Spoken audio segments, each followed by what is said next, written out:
நமஸ்காரம். அனைவருக்கும் அஸ்ட்ராலஜர் ஹரிஹர் சர்மாவின் பணிவான நமஸ்காரங்கள்.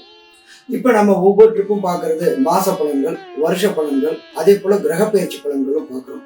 இந்த கிரகப்பெயர்ச்சி பலன்களை பொறுத்தளவுக்கு இப்போ இந்த மாதம் மாறக்கூடியது அப்படின்றது நிகழும் மங்களகரமான விசுவாச வருஷம் சித்திரை மாதம் 13ஆம் தேதி. அதுக்கு ஆங்கில தேதி அப்படின்றது 26/4/2025. மாறக்கூடியது ராகு பகவானும் கேது பகவானும்.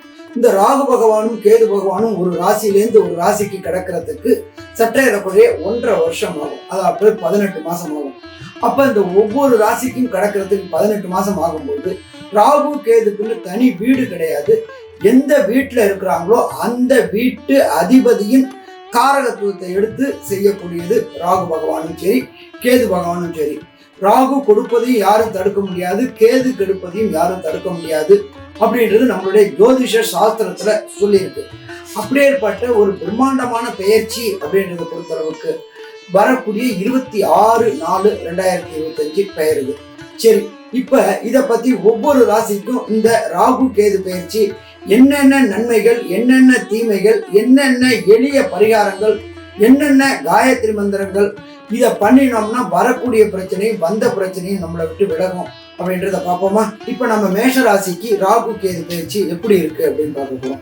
கடந்த காலகட்டங்களில் பொறுத்தளவுக்கு 6ஆம் இடத்துல கேதுவும் 12ஆம் இடத்துல ராகுவும் இருந்து அள்ளி கொடுத்து கொண்டிருந்த ராகு என்ன சாமி அள்ளி கொடுத்தாருன்றீங்க? கெட்டவர் கெட்டிடும் கெட்டிடுமாம் ராஜயோகம். நல்ல கிரகங்கள் நல்ல இடத்துலையும் தீய கிரகங்கள் தீய இடத்துலையும் இருக்கிறது மிக சிறப்பு. ராகுவை போல கொடுப்பவர் யாரும் கிடையாது, கேதுவை போல கெடுப்பவர் யாரும் கிடையாது, கொடுப்பவர் யாரும் கிடையாது. நம்ம ஜோதிஷ சாஸ்திரம் சொல்லியிருக்கோம். அப்ப 6ல இருந்த ராகு கடந்த காலகட்டங்கள்ல இந்த மேஷ ராசியை சேர்ந்த நண்பர்களுக்கு வேலை இல்லாம திண்டாடிக்கிட்டு இருந்தாங்க. எப்படி பண்றது என்ன பண்றது அப்படின்னு திண்டாடிட்டு இருந்தாங்க.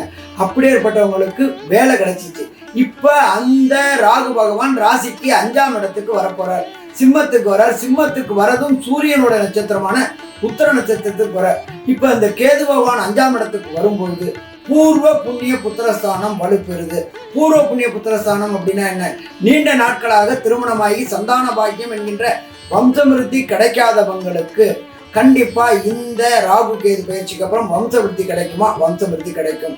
அதே போல குலதெய்வ வழிபாடுக்கு போனோம்னு இருந்துட்டு இருந்தாங்க. ஏதாவது ஒரு பிரச்சனை வந்து தடையும் தாமதமும் ஏற்பட்டு இருந்துச்சு. அந்த தடையும் தாமதமும் விலகக்கூடியது இந்த காலகட்டங்கள். அதே போல உத்தியோகத்துல பொறுத்தளவுக்கு கடுமையா வேலை பார்த்தாங்க மேஷராசிக்காரங்களை பொறுத்தளவுக்கு. ஆனா வேலைக்கு உண்டான ரெகக்னைஸ் கிடைக்கல. நமக்கு ரெகக்னைஸ்னா என்ன? 1 பதவி உயர்வு, 2 பணவரவு.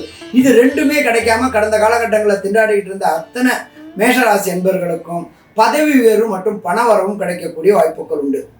அதே போல மேஷத்துக்கு 12ல ராகு இருந்தார். ராகு யார் வீட்டில் இருந்தாரு அப்படின்னாக்க குருவோடைய வீட்டில் இருந்தாரு. அதுக்கு பேர் கோதண்ட ராகு அப்படின்னு பேரு. கோதண்ட ராகுவா இருக்கிற காலகட்டங்கள்ல வெளியூர் வெளிமாநிலம் வெளிநாடு பயணங்கள் மேற்கொள்ளும் போது காலகட்டங்கள்ல சிற்சில தடங்கல்கள் வந்துட்டு இருந்துச்சு. இப்ப இந்த ராகு பயிற்சி ராகு 11ஆம் இடத்துக்கு வரார். அப்ப 11ஆம் இடத்துக்கு ராகு வரும்பொழுது அந்த ராகு கூட தனியா இல்ல, சனி பகவானும் சேர்ந்து இருக்கிறாரு. அப்ப ராகுவும் சனியும் சேர்ந்து இருக்கிறதுனால தொழிலில் அபரிமிதமான லாபங்கள் கிடைக்கக்கூடிய வாய்ப்புகள் உண்டு. தொழில தடையும் தாமதங்களும் ஏற்பட்டுக்கிட்டு இருந்தவங்களுக்கு கடந்த காலகட்டங்களில் வியாபாரத்தில் முடக்கம் இருந்துகிட்டு இருந்துச்சு. என்ன பண்ண ஏது பண்ண திண்டாடிட்டு இருந்தாங்க. அப்படி திண்டாடிட்டு இருந்தவங்களுக்கு இந்த ராகு கேது பயிற்சியின் மூலியமாக மேஷராசி என்பவர்களுக்கு புதிய தொழிலாளர்கள் கிடைச்சி, அதுவும் விசுவாசமான தொழிலாளர்கள் கிடைச்சி வெற்றி வெற்றி வெற்றி கிடைக்கக்கூடிய வாய்ப்புகள் உண்டு. இதை தவிர பார்த்தோம் அப்படின்னாக்க சின்னத்திரை பெரிய திரை கலைஞர்களுக்கு பொறுத்தளவுக்கு கடந்த காலகட்டங்களில் வாய்ப்பு இல்லாம வீட்டில் முடங்கி இருந்தாங்க. அப்ப இந்த சின்னத்திரை பெரிய திரை கலைஞர்களுக்கு இந்த ராகு பயிற்சிக்கு நல்லா இருக்குமா? கண்டிப்பா நல்லா இருக்கும். பயப்பட வேண்டிய தேவை கிடையாது. ஸோ மொத்தத்துல பார்க்கும்போது மேஷராசி என்பவர்களுக்கு இந்த ராகு கேது பயிற்சி அப்படின்றது அமோகமான பயிற்சின்னு சொல்லலாமா? அமோகமான பயிற்சின்னு சொல்லலாம். சரி சாமி, ஒரு சில பேருக்கு இந்த ராகு கேது பயிற்சி மேஷராசியை சேர்ந்த அன்பர்கள், அஸ்வினி பரணி கார்த்திகை சேர்ந்த அன்பர்களுக்கு ஒரு சில பேருக்கு நடக்கக்கூடிய தெசாநாதனோ புத்திநாதனோ அந்தரநாதனோ சூட்சமநாதனோ சரியில்லை அப்படின்னா என்ன பரிகாரம் பண்ணலாம்? எளிய பரிகாரம் சொல்றேன். நான் இந்த வீடியோலயே ராகுவோடைய காயத்ரியும் கேதுவோடைய காயத்ரியும் கடைசியில போடுறேன், அதை பாருங்க.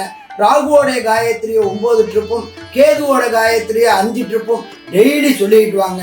பிரச்சனைகளை தவிர்க்கலாம். சரி, இதை தவிர வேற ஏதாவது எளிய பரிகாரம் இருக்கா அப்படின்னாக்க, கேதுவினால் பாதிக்கப்பட்டிருக்கிறவங்களுக்கு கேதுவுக்கு உகந்த கடவுள் அப்படின்றது விநாயகர். ஒவ்வொரு திங்கட்கிழமையும் காலையில 6 to 7 அதாகப்பட்டது அந்த திங்களுக்கு உண்டான சந்திர ஹோரையில நீங்க இருக்கிற இடத்துக்கு பக்கத்துல உள்ள விநாயகர் கோயில்ல விநாயகருக்கு ஒரு தீபம் போட்டுட்டு 9 முறை பிரதட்சணை வாங்க. கண்டிப்பா வெற்றி கிடைக்கக்கூடிய வாய்ப்புகள் உண்டு. ஸோ மொத்தத்தில் பார்த்தோம்னா இந்த மேஷராசி என்பவர்களுக்கு இந்த ராகு கேது பயிற்சி 95% வெற்றி கிடைக்கக்கூடிய வாய்ப்புகள் உண்டா? வெற்றி கிடைக்க வாய்ப்புகள் உண்டு. நன்றி, நமஸ்காரம். இப்போ ராகு காயத்ரி ஓம் நாகத்வஜாய வித்மகி பத்மஹஸ்தாய தீமகி தன்னோ ராகு பிரஜோதியார். இதை ஒவ்வொரு நாளும் சூரிய உதயத்துக்கு அப்புறம் 9 ட்ரிப்பு சொல்லியிருக்காங்க. ராகுவினால் ஏற்படுகின்ற தோஷங்கள் விலகும். கேதுவுடைய காயத்ரி ஓம் அஸ்வத்வஜாய வித்மகி சூலஹஸ்தாய தீமகி தன்னோ கேது பிரஜோதியார். இதை ஒவ்வொரு நாளும் 7 ட்ரிப்பு சொல்லணும். 7 ட்ரிப்பு காலையில சூரிய உதயத்துக்கு அப்புறம் சொல்லிட்டு வந்தீங்கன்னாக்க கேதுவினால் ஏற்படுகின்ற பிரச்சனைகள் அத்தனையும் தீரும். இதுவரையிலும் நம்மளோட சேனலை சப்ஸ்கிரைப் பண்ணாதவங்க சப்ஸ்கிரைப் பண்ணுங்க. பக்கத்தில் உள்ள பெல் பட்டன் அழுத்தினீங்கன்னா உங்களுக்கு உங்களுடைய இல்லம் தேடி நம்ம சேனல் வரும். இந்த சேனலில் பொறுத்தளவுக்கு ஆன்மீகம் ஜோதிடம் அத்தனையும் சொல்கிறோம். இதை நீங்கள் மட்டும் இல்லாமல் உங்கள் ஃப்ரெண்டுகளுக்கும் பாஸ் பண்ணுங்க.